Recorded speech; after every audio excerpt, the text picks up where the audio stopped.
action let's go 저 건물을 찾으러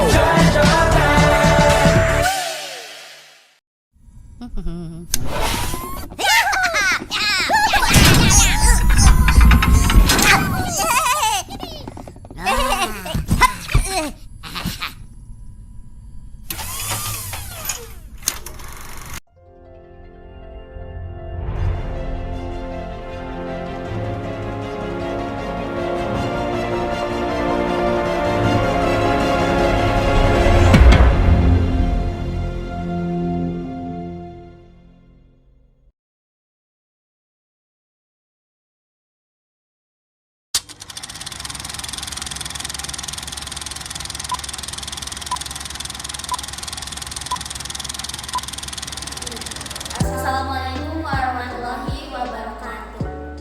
Sebelumnya izin memperkenalkan diri, nama saya Wardo Dani dengan NIM 2312492 dari kelompok 2 dan rekan saya.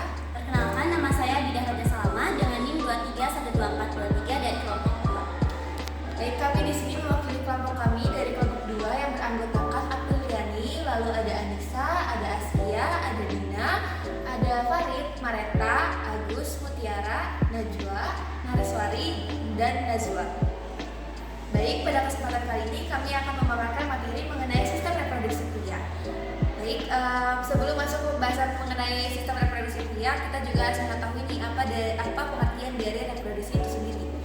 Secara singkat, reproduksi adalah sebuah proses biologis di antara yang dilakukan dua individu yang berbeda dari kelaminnya untuk menghasilkan keturunan dengan tujuan mewariskan materi genetiknya dari generasi satu ke generasi berikutnya. Baik, kita masuk ke anatomi dari sistem reproduksi pria. Pada sistem reproduksi pria, anatomi itu dibagi menjadi dua, yaitu ada organ eksternal dan ada organ internal.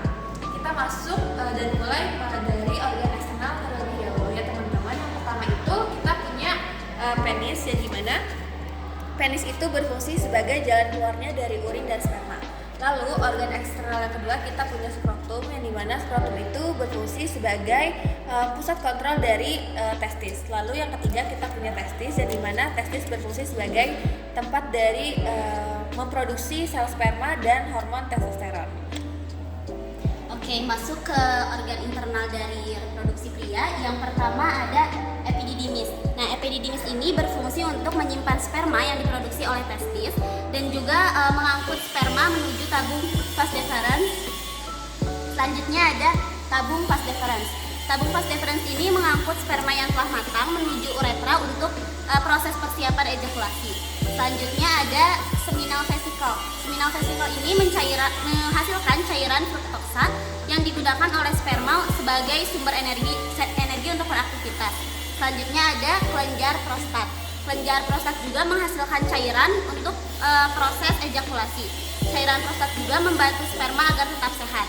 Dan yang terakhir ada uretra. Uretra ini merupakan saluran untuk keluarnya sperma dan urin.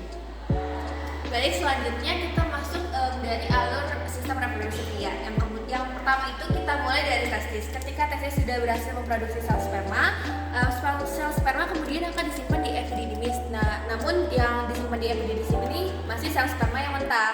Kemudian dialirkan menuju vas deferens, yang dimana sel sperma akan dimatangkan di vas deferens. Lalu dari vas deferens akan bergabung dengan cairan fruktosa yang dihasilkan dari seminal vesicle. Nah, lalu selanjutnya akan melewati kelenjar prostat dan dialirkan menuju uretra dan dikeluarkan menuju lubang penis. Selanjutnya sel sperma yang sudah dikeluar menuju lubang penis akan bertemu dengan sel ovum, yang dimana sel ovum ini ketika sel sperma dan sel ovum sudah bertemu maka akan terjadi pembuahan, yang dimana ketika sudah terjadi pembuahan maka akan terbentuk zigot yang menempel di dinding rahim. Lalu selanjutnya zigot akan berkembang menjadi janin, lalu janin akan bertumbuh menjadi bayi yang siap dilahirkan, seperti itu. Mungkin itu saja yang bisa kami sampaikan mengenai sistem reproduksi pria. Kurang lebihnya mohon maaf. Wassalamualaikum warahmatullahi wabarakatuh.